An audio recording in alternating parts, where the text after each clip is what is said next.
Okay, another question for our coach, Train with Mike. This one, special edition. It's what is the craziest thing said or done to you by a parent? Well, all right, so let me preface by saying I have been very lucky in the sense that over my years of coaching at a variety of schools, a variety of clubs, I have had, for the most part, very, very wonderful parents, great parents. So I'm lucky in that regard, because I know a lot of coaches who have dealt with almost like a never-ending amount of trouble parents, right? But I will say, where maybe I lacked in quantity, I'm not lacking in quality in an experience that I had. I think I may have been part of a staff where we dealt with the biggest psychopath I've ever heard of in terms of soccer parents. So, long story short, this person's son or daughter tried out for a team that I coached a few years ago. And so going back to this player's freshman year, they made a lower level JV team. And sophomore year got cut. Junior year didn't come out and didn't try out. Senior year came out randomly, which was weird. Be it that they had been cut 2 years prior, didn't come out the year before. Came out their senior year unexpectedly and did not make the team. And I don't know if this person played club in the meantime since being cut a couple years ago or not. I have no idea. But obviously being cut a couple years prior, unless there's a significant growth, it's going to be very difficult to make varsity of a pretty high-level team. This mother could not fathom that their son or daughter just was not good enough to make the team. And filed a formal complaint with the athletic director of the school and accused our staff of a variety of just obscene things. Like, essentially that we as a coaching staff, tryouts was a formality and that we were allowing our returning varsity players to handpick their friends to make the team, that we weren't actually doing evaluating and selecting these players. And also that our program was full of players who sit in the parking lot and drink alcohol and do drugs. Like, that was something that was rampant in our program. What else? And so remember, we didn't pick them as coaches, right? But once all that was dismissed, now the excuse was, well, they only pick players, the coaches only pick players from certain middle schools and players that came from certain middle schools and players that play on certain club teams. Which I didn't even know what the middle schools were. I don't think most of us on the staff did, because it doesn't matter. Who cares? I don't care what somebody went to middle school. And club, I didn't know probably 90% of the players where they played club either. So that was obscenely stupid.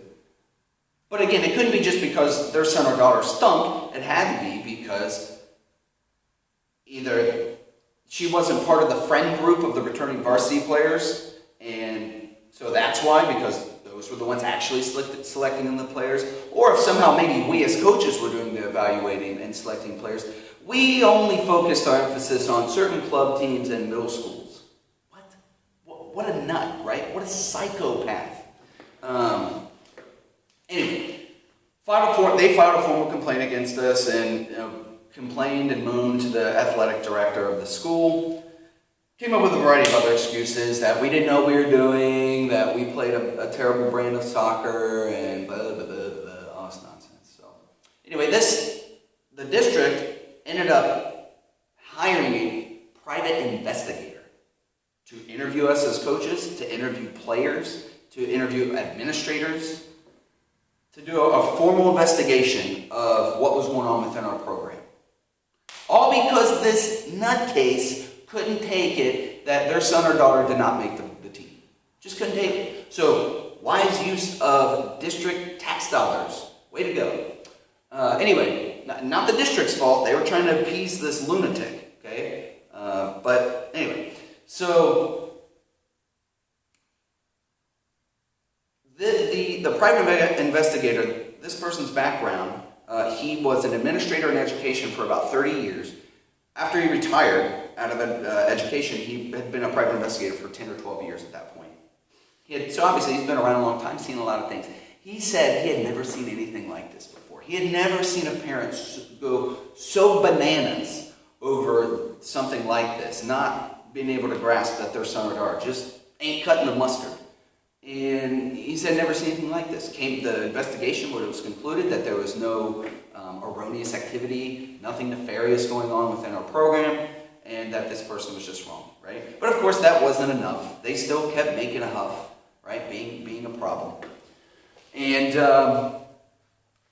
also this mother of this player verbally accosted one of our coaches off school grounds at a soccer camp.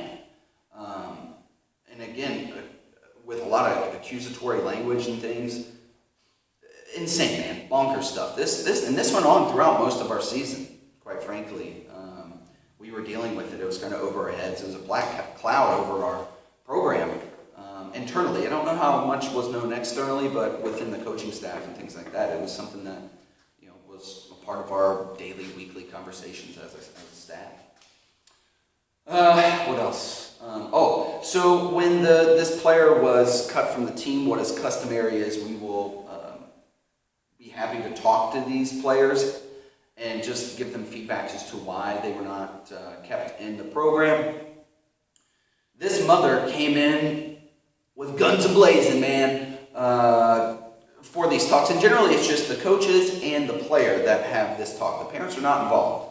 But this mother would not allow us as a staff to, in her words, brainwash her son or daughter, right? Would not allow us to do that. Would not allow us to be in a room alone with them because who knows what we could fill their head with, right?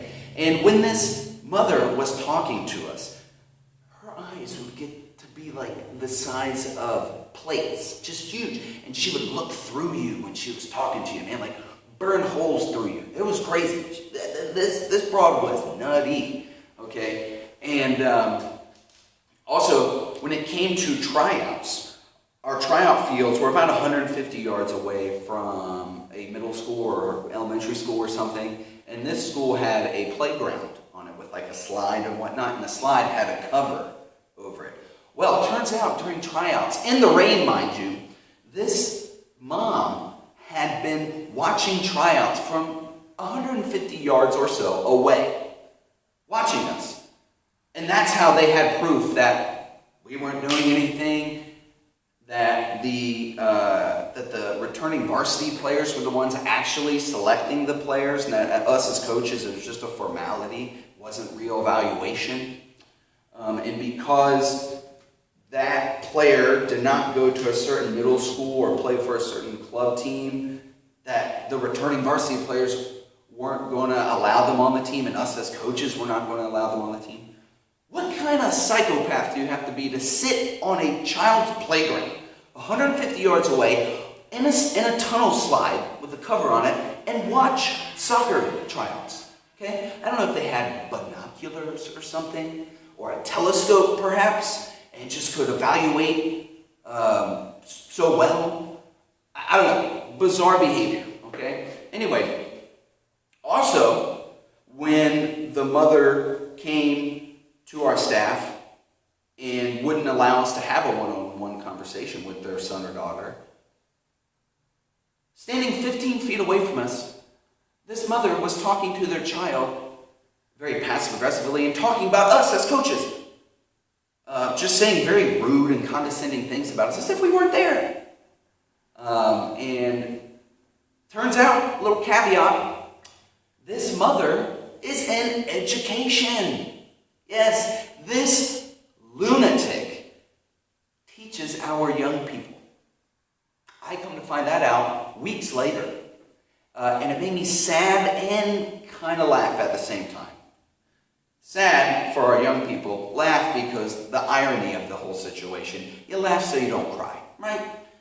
Anyway, so parents, don't be that person. I promise you, we as coaches, we put so much time, thought, and effort into every player that's evaluated. It's not a fun job, part of the job. It's the part of the job we hate. And when it's over, tryouts are over, and the selection process has been done, we have a weight lifted off of us, okay? We try and be very thoughtful, we try and be very mindful and gentle with your son or daughter in the trial process, especially if they don't make it, because we know it's a stressful time for everybody involved.